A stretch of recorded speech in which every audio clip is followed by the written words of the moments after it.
নমস্কার। আমার সকল ইউটিউব এবং ফেসবুকের এবং সকল সোশ্যাল মিডিয়া যারা আছেন প্রত্যেককে আমার আন্তরিক প্রীতি, অভিনন্দন, ভালোবাসা, প্রণাম জানাই ঠাকুর শ্রী শ্রী রামকৃষ্ণ পরমহংসদেব, প্রণাম জানাই মা সারদা দেবীকে। আমি গত প্রোগ্রামে বলেছিলাম ফলানীয় অবস্থা কি, মাহাত্মটা কি। আজকে বলবো কি কি করণীয় কি। আমি গত একটা প্রোগ্রামে বলেছি ফলানী অমাবস্যার মাহাত্মটা কি। আজকে আমি বলবো কি কি করণীয় কি। দর্শক বন্ধু, আপনারা জানেন যে ফলানী অবস্থা কি বা কেন। দেখুন, আমরা ছোটবেলা থেকে দেখেছি গ্রামে গঞ্জে মফস্বলে শহরে এই ফলানী কালী পুজো একটা মাহাত্ম্য। এই হচ্ছে অমাবস্যা যে ঠাকুর শ্রী শ্রী রামকৃষ্ণ পরমহংসদেব নিজের স্ত্রীকে অর্থাৎ মা সারদা দেবীকে ষোড়শী রূপে মাতৃজ্ঞানে পুজো করেছিলেন ফলানী অমাবস্যা। ফল দিয়ে কি করেছিলেন? মা ভবতারিণীর দর্শন পেয়েছিলেন। এত বড় একজন বিখ্যাত মানুষ ঠাকুর শ্রী শ্রী রামকৃষ্ণ পরমহংসদেব। আমরা অবশ্য পাই, আমরা দীপান্বিতা পাই, আমরা ভাদ্র মাসে কৌশিকী পাই, আমরা বৈশাখী অমাবস্যা পাই, সব অমাবস্যা পাই। কিন্তু এই যে ফলের অমাবস্যার মাহাত্ম্যটা কি।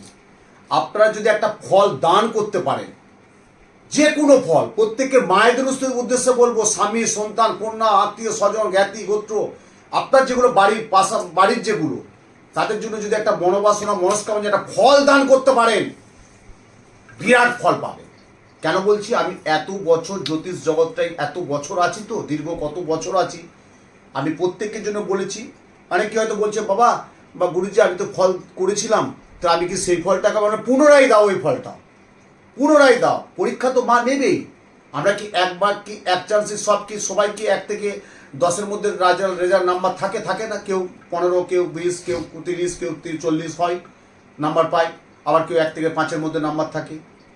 তা সব তো একবারই হয় না। ঠিক আছে, আবার পুনরায় ফলটা দান করো। বলে হ্যাঁ ঠিক আছে, ওকে। ফল দান করতে বলছে মা। একটা ফল দান করবে, মনোবাসনা মনস্কামনা পূর্ণ হবে। আর যে ফলটা দান করবে নিজে একদম, আপনি যে ফলটা দান করছে কাউকে তার বলছেন না যে আমি কি জন্য দানটা করছি, বা আপনি মনে মনে বলবেন যে এই ফলটা আমি আজকের দিনে 7টা 15 পর, অর্থাৎ 5ই জুন বুধবার 7টা 15 থেকে বৃহস্পতিবার দিন বিকেল 5টা পর্যন্ত, যে কোনো টাইমে, বুধবার দিন 7টা 15 সন্ধ্যে 7টা 15 থেকে এবং বৃহস্পতিবার বিকেল 5টা পর্যন্ত যে কোনো সময় আপনি একটা মন্দিরে, কালী মন্দিরে গিয়ে ফলটা দান করবেন। এবং ফলটা যখন দান করবেন তখন নিজে মনে মনে ঠাকুর মশাইকে দক্ষিণা এবং ফলটা দেবেন, সংকল্প নামগোত্র দেবেন। দেওয়ার পর আপনি আপনার ফলটা নিয়ে মাথায় 3বার এমনি করে প্রণাম করে মনোবাসনা মনস্কামনা যে ফলটা মায়ের পায়ে দিয়ে দেবেন। এবার দেখুন যে কোথাও হয়তো যজ্ঞ হচ্ছে, কোনো একটা ব্রাহ্মণ পুজো করছেন, মন্দিরে যজ্ঞ হচ্ছে, আপনি সেই যজ্ঞ যেতে পারেন। যে বলবেন ঠাকুরমশাই আমার একটা ফল রয়েছে, ফলটা আমি কিন্তু যজ্ঞে দিতে চাই।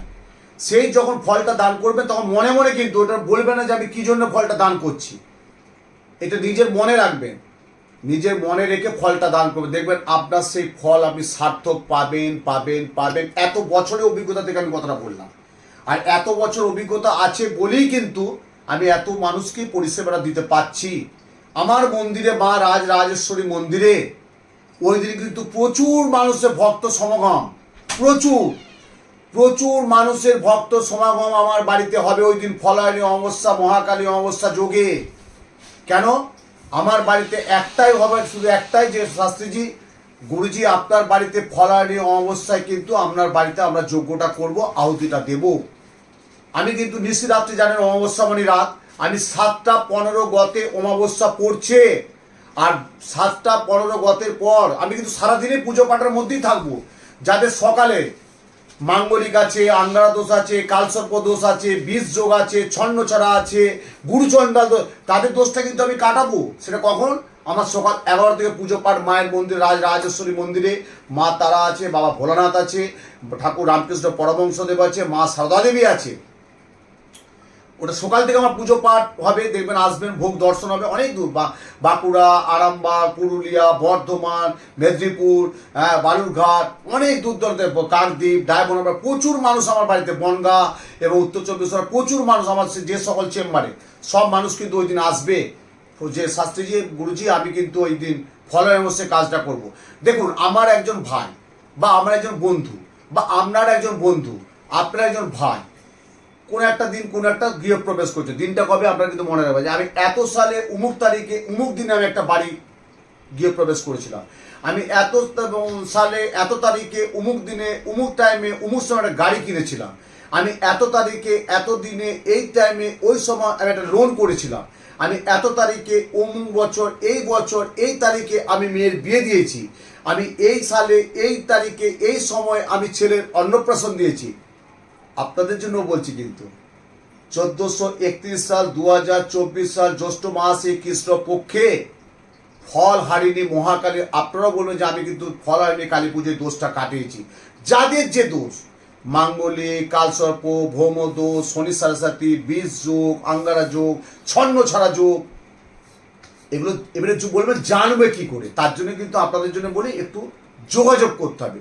যোগাযোগ না করলে তো আমি পারবো না। আপনি যে আপনার সেদিনে বাড়িতে আসবেন, আমি কিভাবে দোষটা কাটাবো? আমার সাথে আগে তো কাউন্সিলিং করতে হবে যে আমার ছকে বা আপনার জন্মকুণ্ডলিতে কোথায় দোষটা কি আছে। কাল সর্প ভয় না, আমি গত প্রোগ্রামে বলেছি। তা ওই দিন আপনারা কি করবেন, এটাকে আমরা বলি ফল হারিনি মহাকালী অমাবস্যা। ঠাকুর শ্রী শ্রী রামকৃষ্ণ পরমহংসদেব নিজের স্ত্রী সারদা দেবীকে ষোড়শী রূপে মাতৃজ্ঞানে পুজো করেছিলেন, ফল দান করেছিলেন, এবং ঠাকুরের মতো অত বড় সাধক কিন্তু ওই দিনই কিন্তু মা ভবতারীর দর্শন পেয়েছিলেন। আমার বাড়িতে ওই মন্দিরে আমার মা রাজরাজেশ্বরী মন্দিরে প্রত্যেকেই দেবেন ফলের মালা নিয়ে আসবেন। বাবা আমি কিন্তু একটা ফলের মালা দেবো, আমি অবশ্যই। তার সাথে ধূপ দীপ মোমবাতি শাঁখা পোলা নোয়া আলতা সিঁদুর শাড়ি, মায়ের পুজো দিন। এবং যাদের যা দোষ আছে, আপনারা জানেন আমার যজ্ঞমণি আপনারা এত বছর দেখে এসছেন, আমার যজ্ঞমণি 4-5 জন ব্রাহ্মণ থাকবে, সনাতন বেদ মন্ত্র উচ্চারণ সনাতন শাস্ত্রের মাধ্যম দিয়ে যে পবিত্র বেদ মন্ত্র উচ্চারণের যজ্ঞটা করি।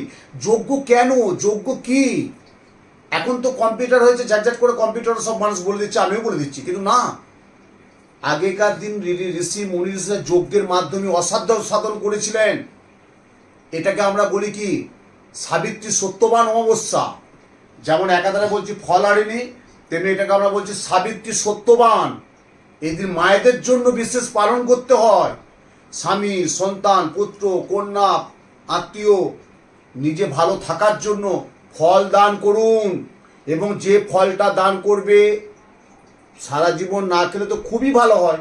যদিও না পারেন অন্তত একটা বছর ফলটা খাবেন না, আমার কথা শুনে খাবেন না। আমি এত বছর জ্যোতিষ এবং তন্ত্রের ঘরানায় আছি, প্রচুর মানুষ উপকৃত হয়েছে।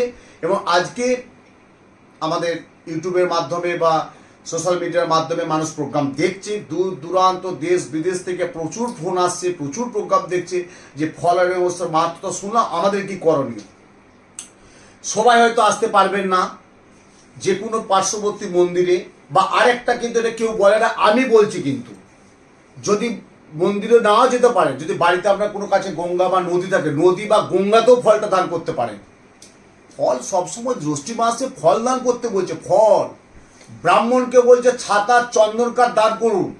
যদি কেউ ছাতা চন্দন কাঠ দান করতে পারে, এই ছাতা চন্দন কাঠের মাহাত্ম্য সেটা আমি পরের প্রোগ্রামে আপনাদের জন্য আলোচনা করে বলবো। যদি কেউ ব্রাহ্মণকে ছাতা চন্দন কাঠ দান করতে পারে, সে অমূল্য সম্পদ পাবে, অমূল্য জিনিস পাবে।